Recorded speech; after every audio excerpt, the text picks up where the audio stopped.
வாழ்க வையகம், வாழ்க வையகம், வாழ்க வளமுடன். குரு வாழ்க, குருவே துணை.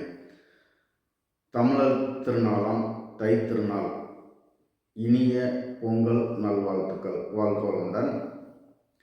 இன்றைய பொங்கலுக்கு ஏற்றவாறு தத்துவஞானி வேதாத்ரி மகரிஷி ஐயா அவங்க சூட்சும பொங்கல் என்ற தலைப்பில் ஒரு சிறப்பான ஒரு கவி கொடுத்துருக்குறாங்க.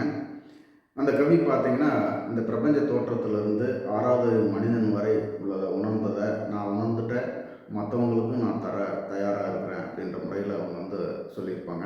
அதில் அந்த வெட்டவெளி என்ற பெரும் பானைக்குள்ளே வேகுதுபார் அண்டகோடி எனும் அரிசி, அட்டத்திக்கும் அறிவாலே துளாவி விட்டேன், ஆகாகா அதை சுவைக்க என்ன இன்பம், கிட்டி விட்டது எந்தனுக்கு அந்த பொங்கல், கேட்போருக்கெல்லாம் தருவேன் தகுதியானால், தொட்டுத்தான் அதை கொடுப்பேன் சூடாராது, சுவைக்க சுவைக்க இன்பமிகும் சூட்சும பொங்கல் அப்படின்னு சாமி அந்த கவியில் சொல்லியிருக்காங்க.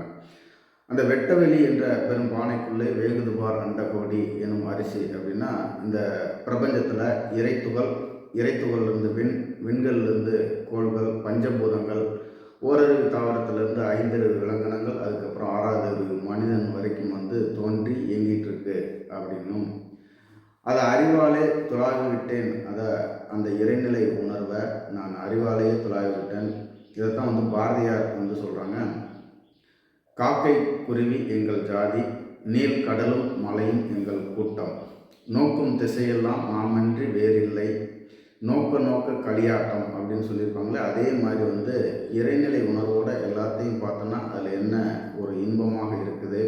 இந்த இறைநிலை உணர்வு எனக்கு கிடைச்சிருச்சு, அதை தான் பொங்கல் அப்படின்னு சொல்கிறாங்க. இதை கேட்பவருக்கெல்லாம் தருவேன், அதாவது கேட்பவருக்கெல்லாம் தகுதியானால் அப்படின்னு சொன்னால் என்ன தகுதி?